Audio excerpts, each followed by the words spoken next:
I think that's all of our announcements. I love preaching with a mask on. I love preaching with a mask on. All right, so we're in our second week of our Sabbath series. And this week we're going to look at rest. And Shandaya was our, what would you call that, muse? Our model? Yeah. And that face right there, that's rest. Some parameters for this series. I just want to keep talking about this because I want to make sure that everybody's clear on this. We're not trying to make anybody Jewish in this room. We know that Sabbath is a very Jewish is very much a part of the Jewish worship. And it's part of the 613 laws that define the Judean way of worship. And their weekly Sabbath is analogous to our weekly taking of communion. It's the sign to the world we're different. So we're not trying to make you Jewish. In fact, Apostle Paul says no one is to act as your judge in regard to Sabbath. He said that in Colossians chapter 2. He was writing to a multi-ethnic religious group, both Gentile and Jewish people that were celebrating Jesus as the Messiah. And he's saying there's a distinction in the way we celebrate. So no one's trying to act as your judge, or no one's trying to make you Jewish through this series. Secondly, we're not going to create a culture of Sabbath police. I think Sabbath is extremely beneficial. And I think we should partake in that. But we don't need people we don't need Nehemiahs running around pulling beards and, those kinds of things. So, for those of us who still have a beard. I love the fact that this week we had a number of conversations that I heard about come back. And the conversation was, do we have to Sabbath? Do we have to Sabbath? And I think that's a great question. I love the fact that people are wrestling with that question in community.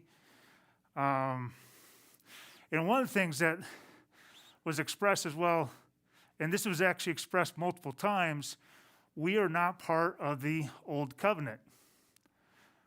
Absolutely correct.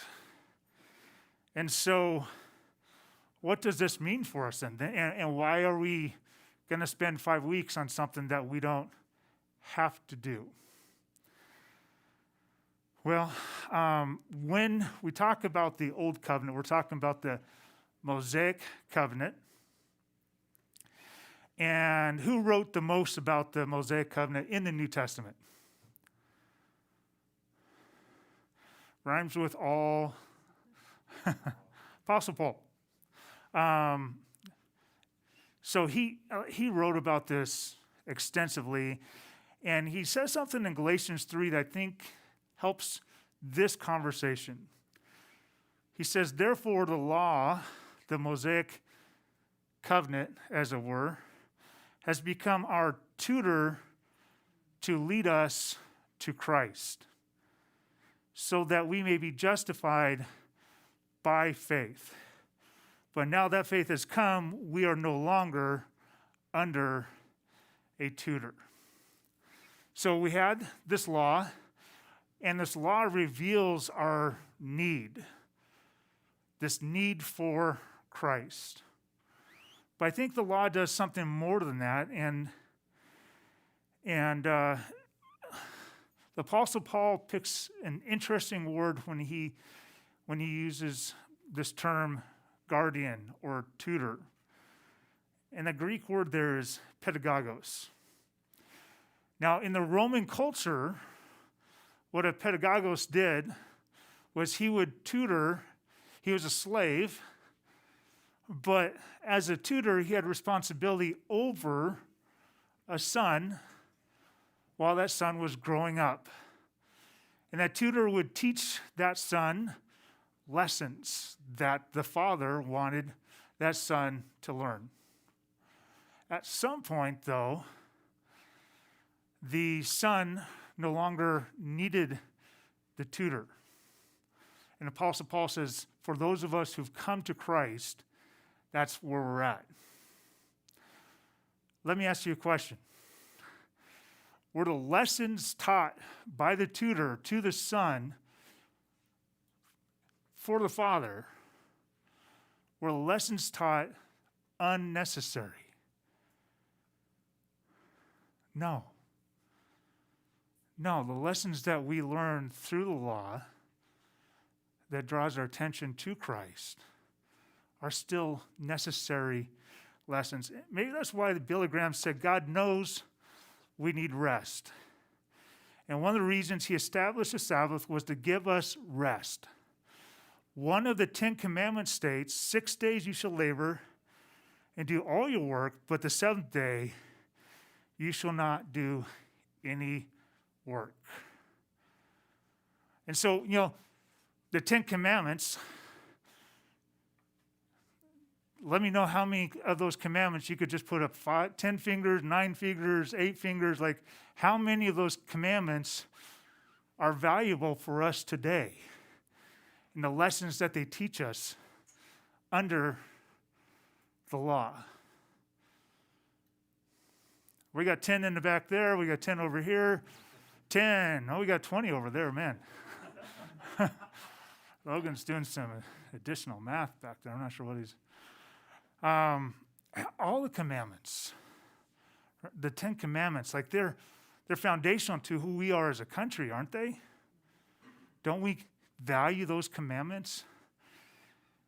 And yet, I'm not sure who the pastor is. We'll probably talk more about this on footnotes, but there's a pastor that said, if I as a pastor break 9 of the 10 Commandments, I'm in jeopardy of losing my job. I'm in jeopardy of being fired as a pastor if I break 1 of 9 of the commandments. However, if I break the commandment on Sabbath, they'll give me a raise. Isn't that interesting? The lessons that we learn are important.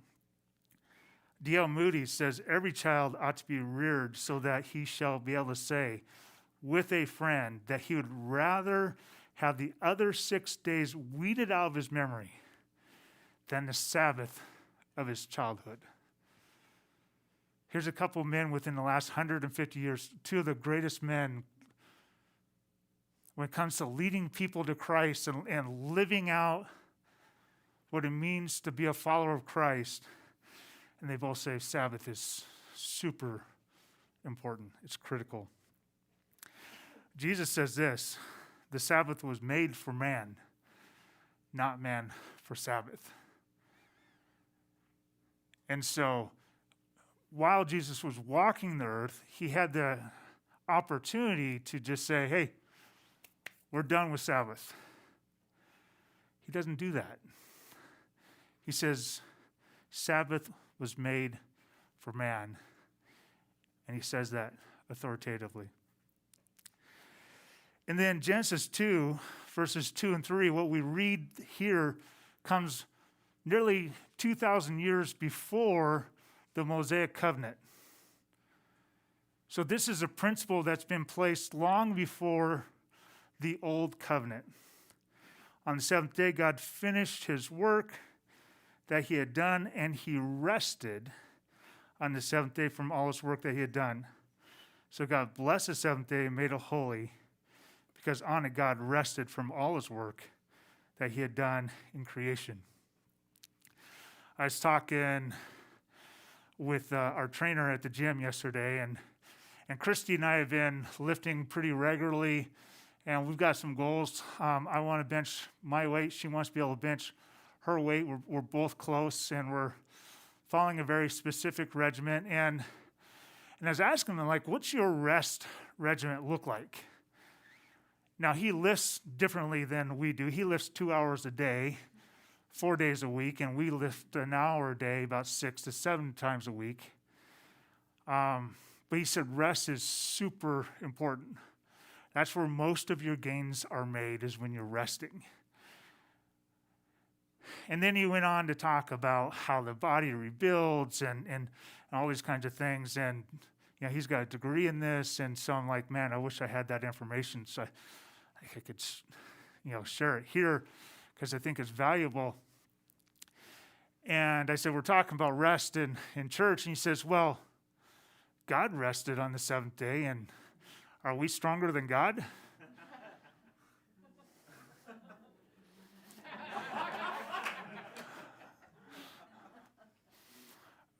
No, we're not.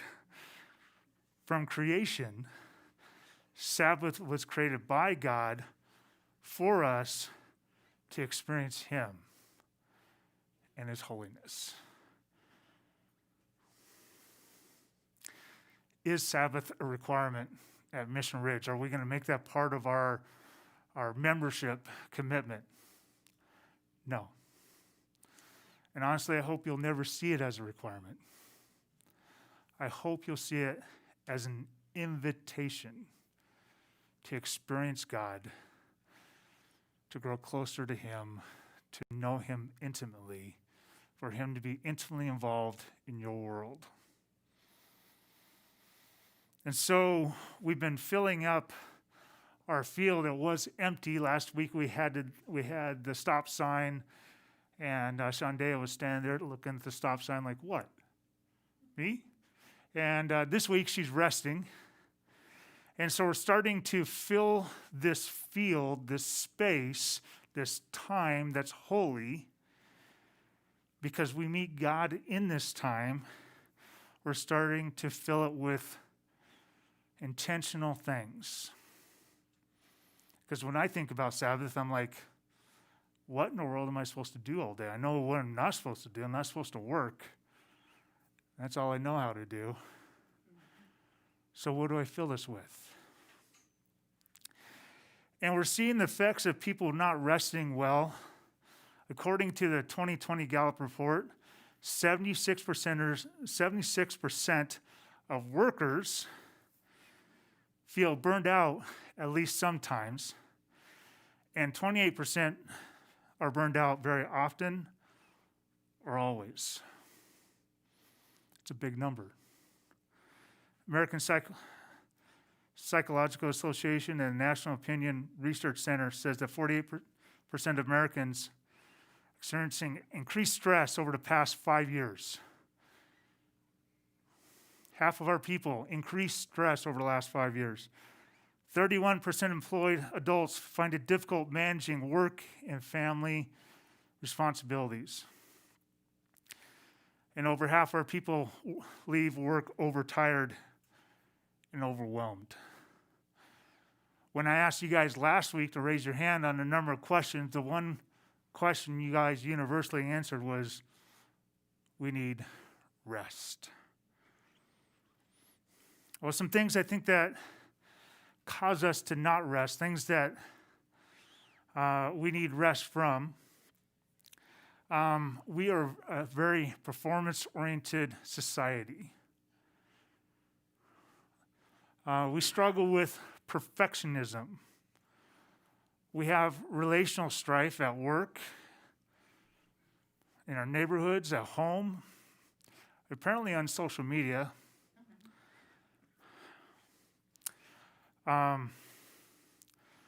As a society, we're seeing people that struggle with anger more and more and more. You could just watch it take place out in front of you, driving down Reserve. Coveting, desiring what you don't have, but someone else does have, is, today we'd call it jealousy. I think that's a more common term that we use today. Fear causes us to do all kinds of things that detract from our rest. Shame causes us to do all kinds of things that detracts from our rest. I don't like my physical body There's things I'd like to change about that. I should probably rest more. And I don't because of shame. And then self-reliance. This is something else that we, as a larger body of people, especially in Montana, I'm finding self-reliance is one of those things that we have to break through. And then there's COVID. You know, when COVID first hit and we went into lockdown mode, I mean, we were told not to leave our house. You think we would have been the most restful people in the whole world, right? Did you feel rested during that time? I didn't. I felt like I had more things to do and had to figure out new ways to do them. As a church, just functionally to operate, we had to come up with new processes and procedures, and our schedule changed. It got compressed. Instead of having, we had to change our whole timeline in developing our sermon because we had to preach by Sunday, or Thursday. We had to preach by Thursday, not Sunday. And then through that time, I just felt the tension in my body build up like a battery that's about ready to explode. Who felt that? And for me, it just kind of pointed to my Sabbath rest as not really being as beneficial. Like I was not working on Sunday, my Sabbath is on Saturday. I was not working on Saturday during that whole lockdown time. I was not working on Saturday, but I still wasn't feeling restful. And though I've been journeying on what it means to Sabbath for a couple of years, I found my Sabbath lacking.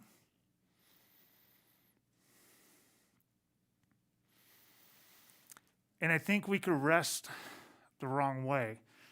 Now, Peter Scazzaro, he writes a number of books, The Emotionally Healthy Leader, Emotionally Healthy Spirituality, Emotionally Healthy Discipleship. I think he presents this next slide, or we've kind of redrew this, but he presents this cycle, this rhythm that most of us experience. And at the top left, you see work, vacation. Work, vacation. Problem is how many of our vacations have been interrupted?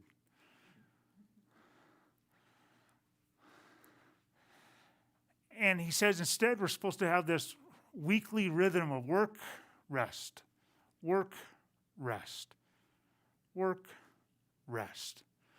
And this is a rhythm designed by God of work and rest. Work and rest. And not that vacation's not beneficial or helpful or necessary or needed, because I'm taking one. But our rest should be more consistent, more often.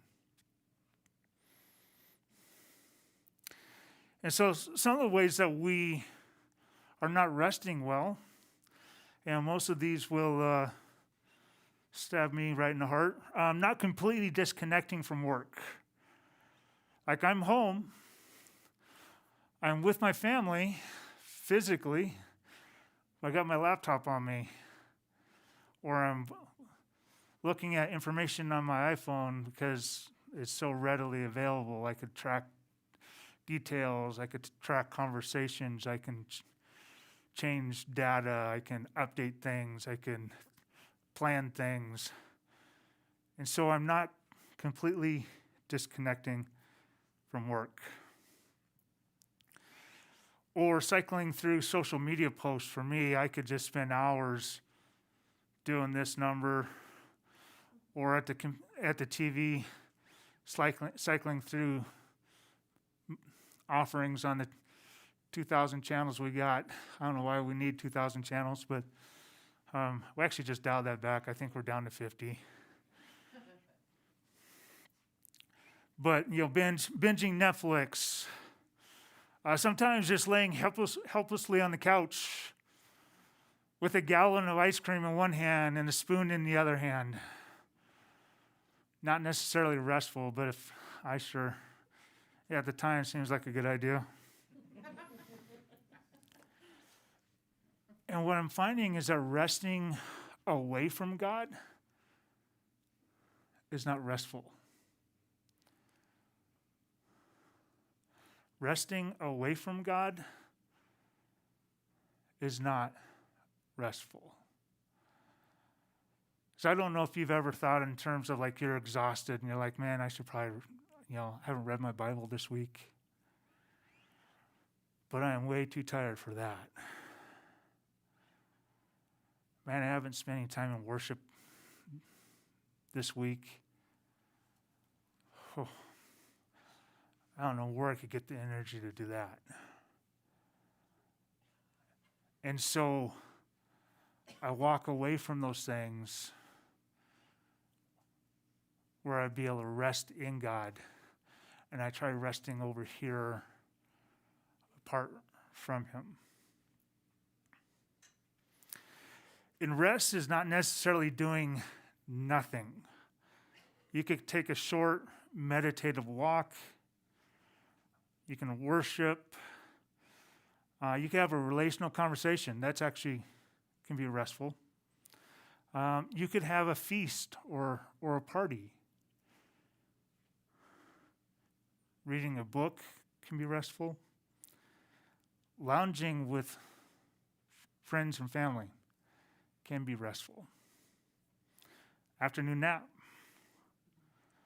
A break from technology. It's amazing how many times my phone ends up in my hand on Saturdays when I'm taking a break from social media. I'm like, it's like a tractor beam. Like I didn't intend to pick that up. Sitting silently before God. Now, some of these require new muscles that I didn't know I needed or that I didn't know existed. You ever play volleyball after 3 years of not playing volleyball and you find a brand new muscle in your back that you didn't realize was there? Well, this week, Logan and I took a day to just connect with God, because if we're not connecting with God ourselves, personally, intimately, what do we have to offer you? So we took some time, and I went for a walk, and I was, first of all, when I'm thinking about what am I going to do in this day, like I'm not even sure, and how do I do this right? Is always the question we want to solve, and I don't know if there's a right.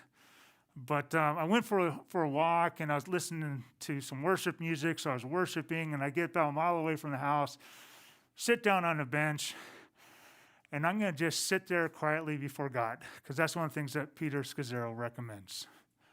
It's a different spiritual practice that I've never really practiced before. And boy, did I prove that I've never practiced that before. Because I set my timer, I set my phone down, the music's off, I'm sitting there, the wind's blowing, there's birds flying, there's cars driving by, there's clouds kind of moving, looking at the landscape because I could see Blue Mountain and that range there, and another range over here, not sure what it's called, you guys will have to tell me later. And taking it all in, and I sat there for a good solid 14 minutes. And I thought, surely this has been 29, or maybe the timer forgot to tell me or something. I thought my time was done. So I look at my phone, it's only been 14 minutes. I'm going, okay, another 16 minutes. 5 more minutes go by, and I looked at my phone again. Another 5 minutes go by, I look at my phone. And then 3.5 minutes go by, and I still had a minute and a half to go. It felt so awkward to sit quietly. But I think it's one of those things that as I continue to do it, I will benefit for my connection with God in that time. One person said this, apparently they're a friend of Annie F. Downs, not sure what that means, but if you work with your mind, Sabbath with your hands, and if you work with your hands, Sabbath with your mind. So that might be an indicator to you what might actually bring you rest. If you're on the computer all day, working with your mind, solving problems, then maybe going out in the garage and working with some wood, banging on some things, chiseling things, maybe that's what's going to be restful for you. We were created for rest by God for our good, and rest needs to include God.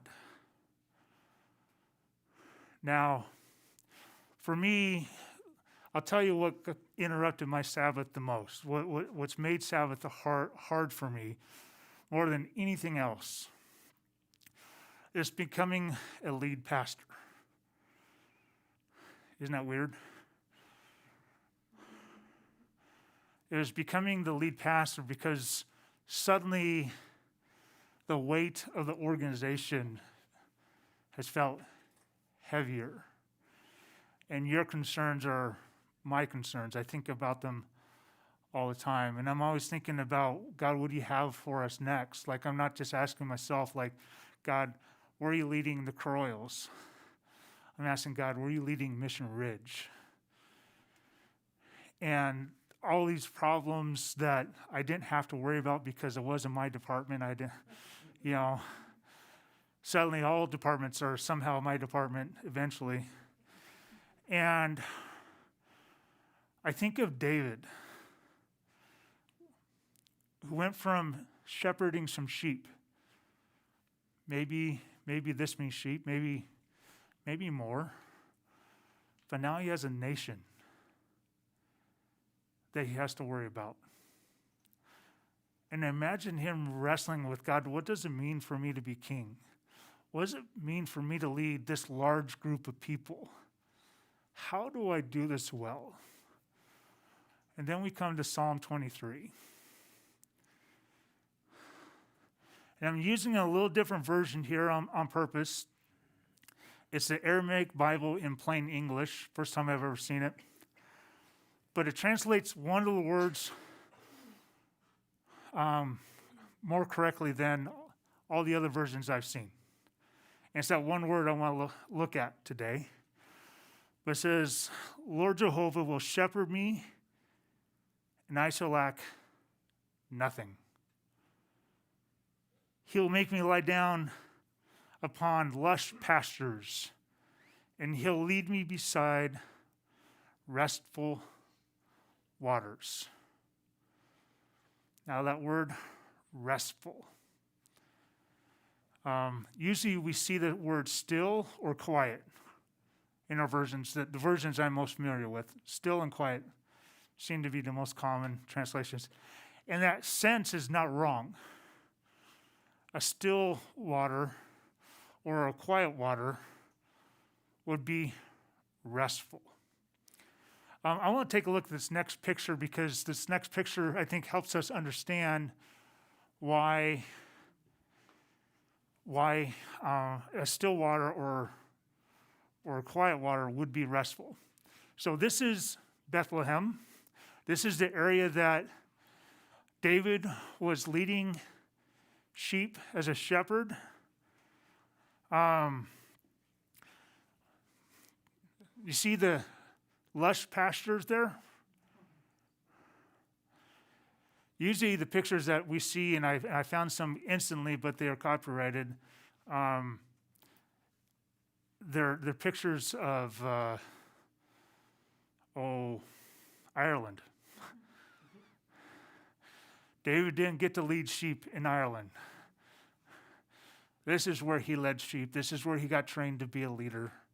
This is where he learned how God was leading him. Lord Jehovah will be my shepherd. And in the midst of this, I shall lack nothing. Now, when it rains here, The water collects into these areas called wadis. And Aaron Couch, who is a friend of ours and is on our board, when he takes people to Israel, he will have them hike a wadi, though he's very careful when doing that. Because you could have a storm a dozen miles away, and that storm will send a flash flood down that path. And so, yes, there may be water collected there, but it's not necessarily safe. Today we have phones that have apps that tell us how close a storm is, and we could track it. And David didn't have that.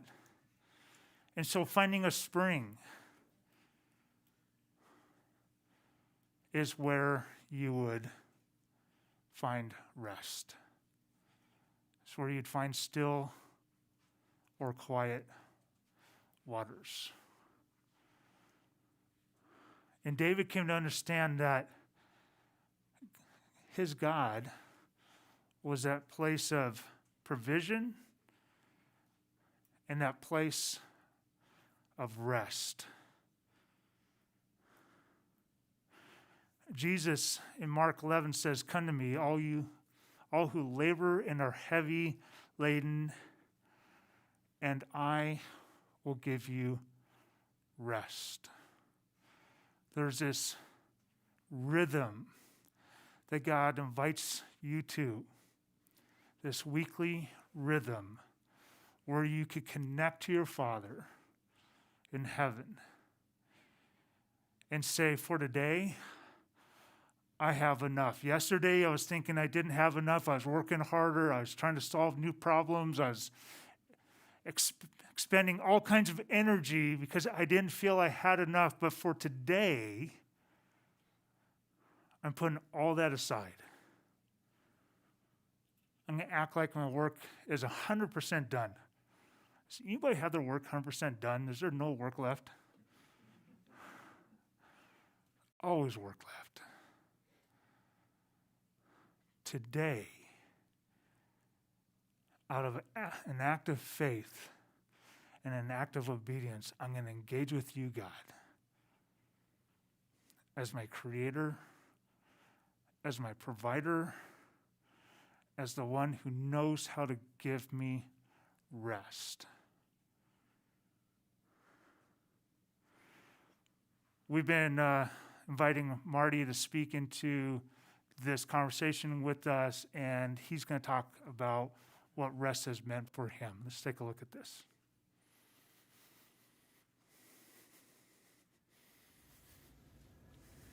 Hey, Mission Ridge. Today is our second installment of the Sabbath Diaries, and as you walk through this path of stopping, resting, delighting, and contemplating, I wanted to reflect on this second idea today of resting. I wasn't raised in my Jewish heritage. I wasn't raised in a Jewish context. I was raised going to church in a evangelical Jesus context my whole life. So I wasn't raised with this commitment to Sabbath from a Jewish perspective that I have learned so much from and try to share today. And I say try to share because it's such a learning curve for me today. And we'll talk more about that, I think, in our last week and those last thoughts together. But as I experience Sabbath, and I'll save you some of those details of all the different ways that I had mentors teach me about Sabbath and all the ways that I learned just about not necessarily the Sabbath like Saturday or even the weekly, just the idea of creating a Sabbath space. I mean, that's where it started for me. I had a mentor that told me I just worked and worked and worked, and on my days off I found different kinds of work to do, and I just needed to find a space where I could just listen to God. And so I had a mentor teach me about just creating silence and solitude in my life. What it really was the beginnings. It was the seeds of Sabbath for me. And it wasn't some weekly commitment where I said I'm going to do this every single week but for me it just started there. But I was very quickly hooked because I found how powerful it was, how much I experienced the presence of God, the voice of God in my life by simply stopping and creating space. And I think what impressed that upon me was this idea of rest. Rest.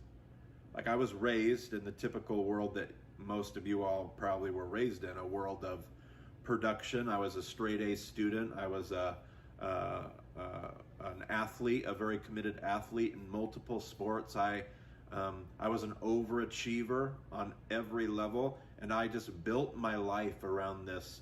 I will produce, I will produce, I will achieve, and that's excellent. I'm actually very thankful that I have so many teachers and coaches and leaders in my life that instilled that in me, that initiative, that drive, that fire. But I had never been handed the other side of the coin, which I discovered was so helpful. And again, just like last week, I'm not speaking of a practical rest. I'm not speaking of the fact that I was physically tired or emotionally exhausted and I needed, those things are true. And of course we all need rest, and that's a beautiful benefit of Sabbath. That's not what I'm talking about, a spiritual rest. The ability to, one of the things that I learned about Sabbath was how much the Hebrew word would be soul. Nefesh would be the Hebrew word. Nefesh. My nefesh just wanted to rest and to find a space. And for me, I know it's different for others. For me, I didn't have to fight this. I know some people get into Sabbath and they feel like they have to fight this. Oh, I know I need to learn. I want to learn how to rest, but everything in me just fights it. I had found a space where the whole purpose of that space was to rest. And so while it was a challenge to shift my mental capacity, I had to constantly tell myself it was okay to rest. My whole being outside of my brain, I feel like, was just like, I just fell into this beautiful space. And I think the rest portion, I've been trying to reflect on this idea of stopping, resting, delighting, and contemplating. And I may be rushing ahead to step 4 here, but I feel like the stopping is where God gets to speak his narrative, his truth into my life. The rest, what I learned, is the rest was that was where I met God. I met God in the rest. That's where God was. He was resting. He had beat me there. God had, which makes sense, doesn't it? I mean, Genesis 1, God institutes rest. It makes sense that he's beat me to that space. He's already there, kind of like waiting for us to show up. It's not that God shows up. He was already there. It's that we show up. So I feel like God had already beat me to that space. And when I found rest, I also found the presence of God. I found God. Not like he wasn't in all those other spaces, but I found God in a way that was completely unique. And that, I think it was out of stopping, resting, delighting, contemplating. Rest was where the internal work happened. That was where the transformation, the restoration took place. So stopping and resting. Another day in the Sabbath diaries. Shabbat Shalom.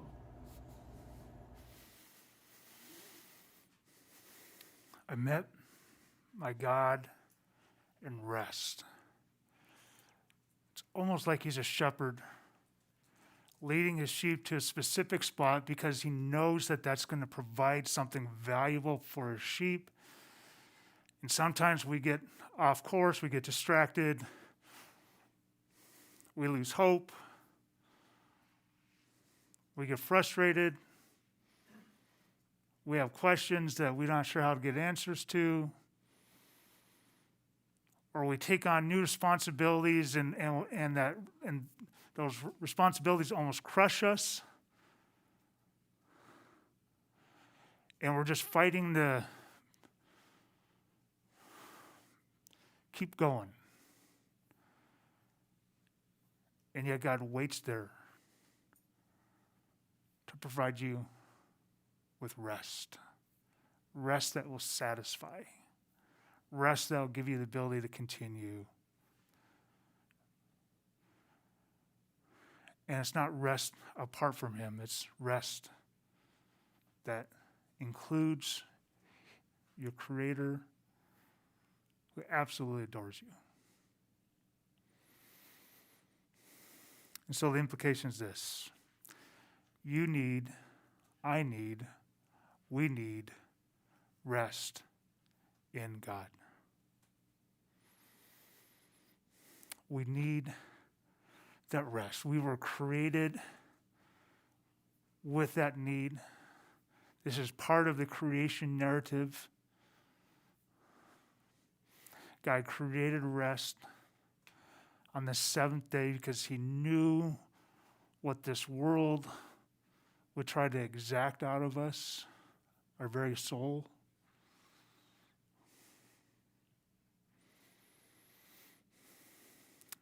You need rest in God. And your next step this week, have a discussion. What do you need rest from? What are the kinds of things that get in the way of you having rest? What did you resonate with in this conversation about Sabbath? What hit you in the heart? Have that conversation with your friend, with your spouse, with your care group. Have that conversation. And then find one way to rest in God this week. For me, Sabbath is oftentimes no more complicated than me connecting with God in a different way than I did from Sunday through Friday. I just do it differently so that it doesn't become mundane, it doesn't become robotic, it doesn't become this automatic response. I do it uniquely to experience my God in a different way, and I have a tendency to do it longer because it's a day of rest. But then I also look to connect with those around me in a similar way that I'm trying to connect with God. And it's about me not being a human doing, but human being.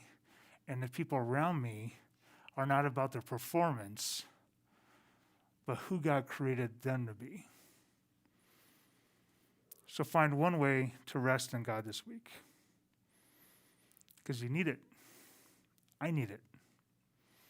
We need rest in God.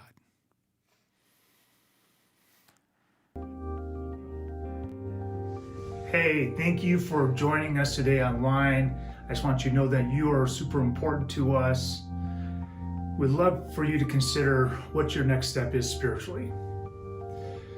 That could be talking with a pastor, or maybe connecting to our care group or life transforming group, even via Zoom.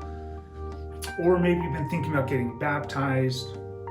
Or you might simply want more information about who we are as a church. Whatever the case, go to our website, missionridge.church, and hit that connect button and fill out the connection card. And let us know what you're thinking about. Logan and I would love to be on your journey with you. Thank you. Just as a reminder, our bulletin has a ton of information about upcoming events, who we are as a church, and also the questions that we will be discussing in care groups this week. If you haven't checked that out already, then head on over to missionridge.church, click the button that says Bulletin. Go ahead, do it right now. Hey, thanks again for joining us today. We hope to hear from you soon, and we're looking forward to seeing you next Sunday. Have a great week.